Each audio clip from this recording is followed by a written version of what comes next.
Et nous sommes donc en route vers la présidentielle aujourd'hui avec Michaël Darmon. Bonjour Michaël. Bonjour à tous. Alors ce matin, évidemment, il y a eu un conseil de défense avec Emmanuel Macron suite à la guerre lancée par la Russie en Ukraine. On écoute tout de suite Emmanuel Macron.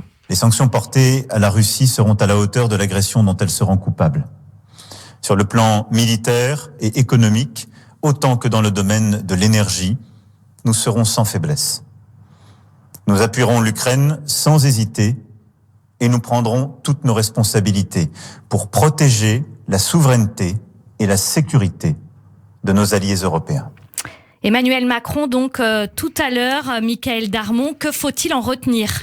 Tout d'abord déjà un détail dans la scénographie dramatisée, volontairement évidemment dramatisée par les heures que l'on vit à l'Élysée. Il y avait le drapeau ukrainien aux côtés du drapeau européen et du drapeau français derrière le président de la République pour cette allocution solennelle. On voit qu'effectivement Emmanuel Macron, et on comprend que le président de la République se saisit dans ses heures graves du récit national de ces heures que l'on vit, puisque la guerre est arrivée maintenant sur le sol européen. Dans son allocution, il a effectivement dit, on l'a entendu, qu'il répondra, et nous répondrons, dit-il, sans faiblesse, en rappelant que la guerre avait été évitée.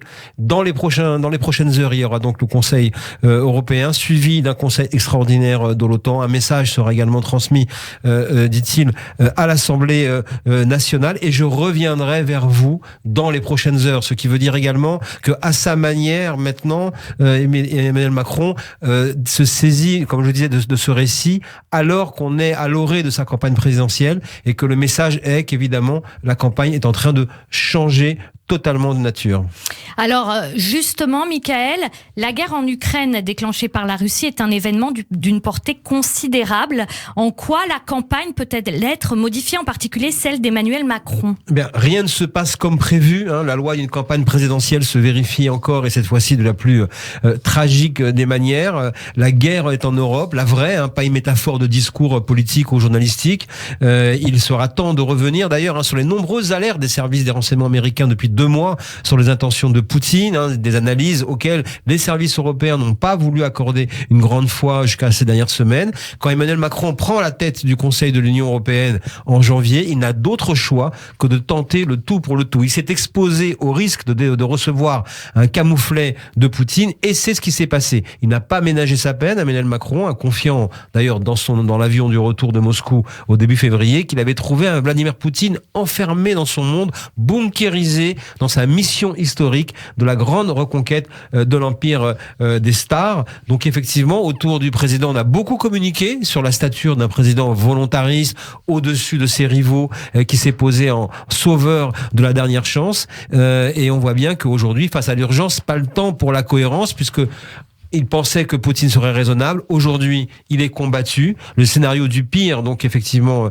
est là, et on voit bien qu'effectivement, les Européens, face aux visées expansionnistes nationalistes, à chaque fois, dans les démocraties, on reste faible, on reste sans vraiment réponse, hormis des sanctions qu'on va pouvoir donc décider. On verra quel type de sanctions. On avait connu la génération des somnambules avant le premier conflit mondial de 1914. Eh bien, voici maintenant la génération des aveugles et des sourds. La réalité est terrible, puisque Poutine vient de tomber le masque. Ça met en porte-à-faux les candidats qui ont toujours des liens avec la Russie. On pense à Marine Le Pen, à Éric Zemmour, à Jean-Luc Mélenchon et à une partie de la droite.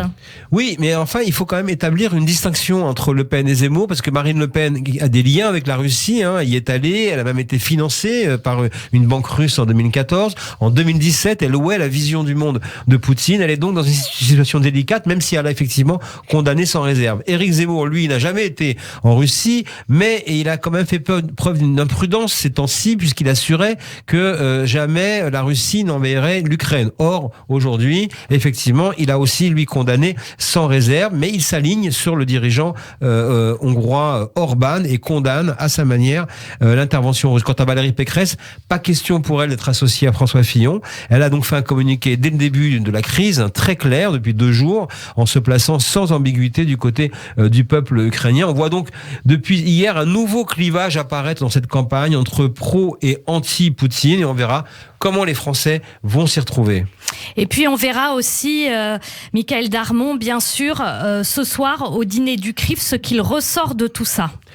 Oui, parce que l'autre sujet géopolitique, évidemment, qui va intéresser à l'occasion du dîner du CRIF, eh bien, c'est la situation au Proche-Orient et le bilan de l'action de la France et de la relation entre la France et Israël, cette fameuse relation toujours passionnelle entre David et Marianne. On voit bien qu'effectivement, le président a voulu, lui, souvent renverser la table. Il n'a pas pu faire autre chose souvent que de se plier aux injonctions du Quai d'Orsay. On l'a vu dans beaucoup de sujets. Cela dit, il a, lui, une relation personnelle avec la nouvelle équipe dirigeante d'Israël. Il aura d'ailleurs l'occasion de la montrer prochainement, puisqu'il a invité pour les cérémonies de commémoration des attentats donc de Toulouse le 20 et 21 mars prochain le président de l'État d'Israël. Il aura à ce moment-là l'occasion de transmettre les messages et peut-être aussi de solder les comptes de l'affaire Pegasus. Merci beaucoup Michaël Darmon pour cette chronique en route vers la présidentielle. À jeudi.